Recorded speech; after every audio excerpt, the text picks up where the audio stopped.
It's all right. त्याच्याविषयी 4 अश्रू गाळावे तेवढाही काही तो महान नव्हता. त्याने स्वतःचं मरण स्वतःच उडवून घेतलं. तो स्वतःच कारणीभूत होता त्याच्या मरणाला. व्याभिचारी व्याभिचारी होता एक नंबरचा. चला, मला आपल्या बायकोला फसवून कॉलेजच्या मैत्रिणीबरोबर फिरायचं, मजा मारायचा. त्याला वाटलं आपण सगळं व्यवस्थित करू.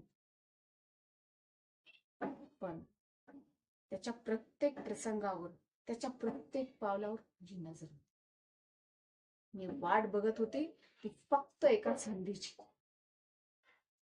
एक दिवस रात्री, मध्यरात्री 2:45 सुमारास तो आला. कदाचित थोडं ड्रिंक्सही घेतलं असावं त्याने, कारण त्याची पावलं अडखळत होती. तो गाणं गुणगुणत होता, यार मेरी मेरी बाहों में आना.